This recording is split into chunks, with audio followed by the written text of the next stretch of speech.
আসসালামু আলাইকুম, কেমন আছেন সবাই? ভালো আছি। আমরা আজকে আপনাদের কাছে নিয়ে আসছি লালতির হাইব্রিডের অরিজিনাল কোটা। মূলত আনছেন আমাদের রবিউল্লাহ ভাই। তিনি একজন ব্যাংকার এবং একজন কৃষি উদ্যোক্তা। তিনি মূলত একটা সুদূর প্রসারী চিন্তাভাবনা নিয়ে আসছেন যে বাংলাদেশে যেহেতু পেঁয়াজের একটা সংকট থাকে, পেঁয়াজ হয় ছোট ছোট, বড় বড় হয় না, আর যেহেতু লাল তীরের একটা বড় পেঁয়াজ হয় এবং কৃষকদের এর প্রতি একটা আলাদা একটা চাহিদা আছে, এবং এটার থেকে যে পেঁয়াজ উৎপাদন হয় সেই পেঁয়াজ থেকে আবার যে বীজ হয় সেটাও কিন্তু অনেক চাহিদা সম্পন্ন। তাই তিনি চিন্তা করছেন যে যেহেতু ঢাকা থাকেন তারপরেও কিন্তু কষ্ট করে আমাদের এই ফরিদপুরে আসছেন শুধুমাত্র এই কৃষিকাজের জন্য, মানুষের জন্য। তিনি এর থেকে বীজ উৎপাদন করবেন এবং পেঁয়াজ উৎপাদন করবেন, এবং তার পরিকল্পনা তার কাছ থেকে শুনি। আসসালামু আলাইকুম, আমি রবিউল্লাহ। আমি গত বছরও কৃষির সাথে যুক্ত হয়েছি গত বছর থেকেই, আর এর আগে থেকে প্ল্যান ছিল আমার পারিবারিকভাবেই আমার দাদার প্রজন্ম থেকে কৃষির সাথে যুক্ত। তো সেই জায়গা থেকে একটু জানার জায়গা তৈরি করা, বোঝার জায়গা তৈরি করা। তো গত বছর যেটুকু পেঁয়াজ চাষ করেছিলাম সেখানে আশানুরূপ ফলন পাইনি। তো এখানে পেঁয়াজ আর জমি তৈরি থেকে আরম্ভ করে বাজারজাতকরণ পর্যন্ত এই জায়গাগুলোতে আসলে আমার একটু জ্ঞানের ঘাটতি ছিল। তো এবছর এটুকুতে আমরা যে ঘাটতিগুলো পুষিয়ে নিয়ে একটা প্রজেক্টে কিভাবে সফল হওয়া যায় সে লক্ষ্যে গত বছর থেকে কাজ করেছি আর কি। আর সেই লক্ষ্য থেকেই আমরা যে লালতির হাইব্রিড বীজটা নির্বাচন করেছি। এটা নির্বাচন করার কয়েকটা কারণ আছে। এর মধ্যে অন্যতম কয়েকটা কারণ এটা একটা F1 বীজ, এটা ফার্স্ট ফিলাইল জেনারেশন, যেটা হাইব্রিড জাতের একটা বীজ। এবং বাংলাদেশে যতগুলো হাইব্রিড বীজ আছে এর মধ্যে এটা একমাত্র বীজ যেটার একটা জীবনকাল কম। তো কৃষকদের যদি জীবনকাল কম হয় কৃষকদের জন্য ভালো, মাঠে ফসলটা কম দিন থাকবে, তার পরিচর্যা খরচ কম হবে, খরা কিংবা বৃষ্টি এগুলো থেকে বেঁচে যাবে। আর আরেকটা যে যেহেতু এটা একটা হাইব্রিড বীজ, ওদের কন্দগুলো মোটামুটি সমান হয়, একই কালারের হয়, এবং এখানে পেঁয়াজ ফেটে যায় না। আবার যে ফুলও হয় না, যেটা লোকালি ভাঙ্গা পেঁয়াজ বলে, পেঁয়াজ ভেঙে যায়, সেটাও হয় না। তো এক্ষেত্রে এই সার্বিক দিক বিবেচনা করে আর আরেকটা বিবেচনা করেছি, যেটা বাংলাদেশের পেঁয়াজের বীজের ক্ষেত্রে ইনফরমাল অনানুষ্ঠানিক যে একটা বাজার আছে, সবচেয়ে বড় বাজার, সেটা লালতির হাইব্রিড থেকে যে বীজটা উৎপাদন করা হয়। লালতির হাইব্রিডের বীজ থেকে পেঁয়াজ উৎপাদন করা হয়, পেঁয়াজ থেকে পরে আবার এটা মাঠে আস্ত পেঁয়াজ লাগানো হয়, লাগানোর পরে যে কদম হয়, এখান থেকে যে বীজ হয়, তো এটাকে সেকেন্ড জেনারেশন বীজ বলে, এলাকায় এটাকে গরুয়া হাইব্রিড বলে। তো ওই বীজটার একটা বড় বাজার আছে।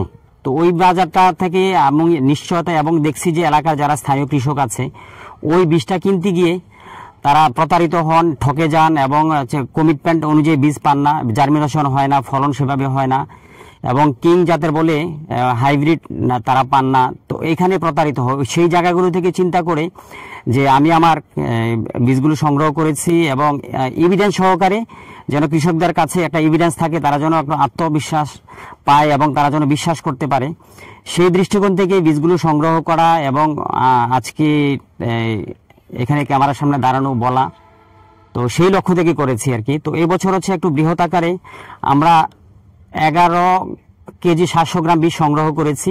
হ্যাঁ, আরো কিছু 500 গ্রাম, 5 কোটা 750 গ্রামের মতো পেতে পারি, পাওয়ার একটা আগামী দিনে হয়তো ডেলিভারি পাবো। তো সাধারণত দেখা গেছে যে কোম্পানি থেকে বলা হয় আর কি যে হ্যাঁ 30 গ্রাম বীজ দিয়ে আপনার 1% করবেন, কিন্তু মাঠ পর্যায়ে কৃষকদের রেজাল্ট যেটা 20 থেকে 21 গ্রাম দিয়ে 1% জায়গা করা যায়। সেই হিসাবে 700 গ্রাম দিয়ে 1 বিঘা জায়গায় 33% করা যায়। আর মূলত যে এলাকার যে প্র্যাকটিস, যারা কৃষকরা যারা দীর্ঘদিন ধরে করছেন, 1 কেজি বীজ দিয়ে 50% জমি করা যায়। তো সেইখানে আমরা হিসাব করেছি আমরা 18 বিঘার মতো জায়গা আমরা করতে পারবো, 17 থেকে একটু বেশি 18 বিঘার কাছাকাছি জায়গা করতে পারবো 33% বিঘা হিসাব করলে। তো সেটা আমরা করব। আর এই বীজটা এই পেঁয়াজটা আমাদের কাছে নিজেদের কাছে রেখে দিব। এটা যেন এই বীজটা পুরো বীজটাই যেন মাঠে যারা নিয়ে যারা বীজ উৎপাদন করতে চায় তারা নিয়ে যেন প্রতারিত না হয়, এবং সেজন্য এটা আমরা নিজেরা রাখবো। যারা সংগ্রহ করতে চায় তারা সেটা সংগ্রহ করবে। আর পাশাপাশি যে বীজটা পেঁয়াজটা উৎপাদন করব সেই উৎপাদন থেকে কিছু একটা অংশ আমরা নিজেরাও রাখবো। নিজেরা রেখে আগামী বছর আমরা সেটা থেকে আবার বীজ উৎপাদন করব, যেটাকে সেকেন্ড জেনারেশন আমরা বলে থাকি আর কি, যেটা গরুয়া হাইব্রিড বলে থাকি।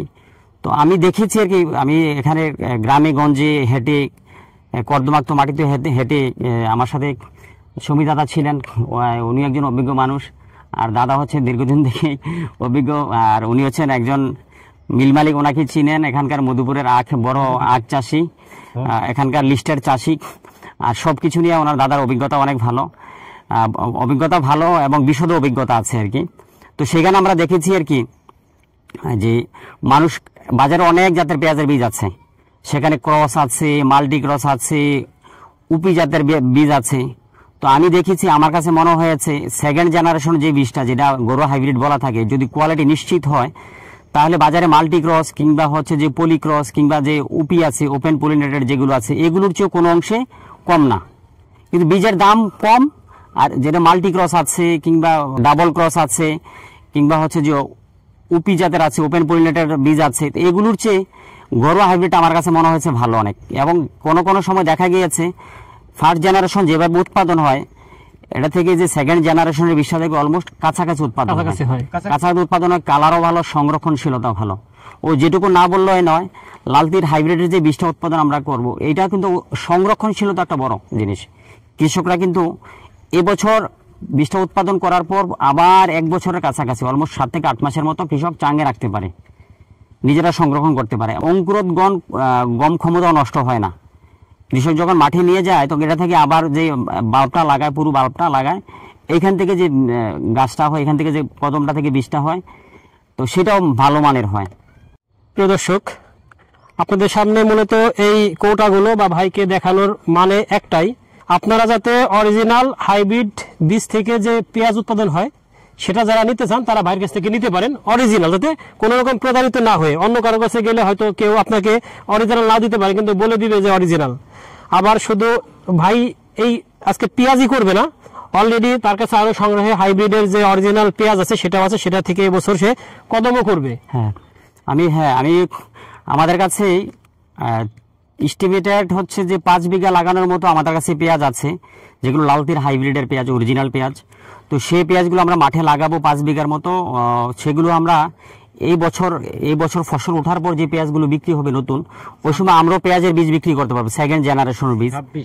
তো আমরা পরবর্তীতে এগুলো আমরা কিভাবে পরিচর্যা করেছি, কিভাবে বপন করেছি, সেই তথ্যগুলো আমরা পরবর্তীতে দিতে পারবো। এবং আমরা মাঠে যখন ফসলটা থাকবে যখন, তারপরে আবার যখন কদম আসবে কিংবা এরপরে যখন আবার শুকিয়ে যখন আমরা স্টোরেজ করব, সেই স্টোরেজের পিরিয়ডগুলো তো আমরা আপনাদেরকে তথ্য সংগ্রহ করব। ইনশাআল্লাহ আমরা আপনাদেরকে এবছর চেষ্টা করব যে ভাই যে কাজগুলো করছে সম্পূর্ণটা আপনাদের সামনে তুলে ধরার জন্য, এবং তথ্যভিত্তিক এবং অরিজিনাল হবে, যাতে আপনারা বুঝতে পারেন যে সে আসলে অরিজিনাল হাইব্রিডের সেকেন্ড জেনারেশনের বীজটা আপনাদের হাতে তুলে দেবে এবং অরিজিনাল লালতির হাইব্রিডের যে পেঁয়াজটা সেটা আপনাদের কাছে তুলে দেবে। দর্শক, আমরা আপনাদেরকে নিয়মিত পেঁয়াজ চাষ এবং পেঁয়াজের কদম চাষের A to Z দেখানোর চেষ্টা করব।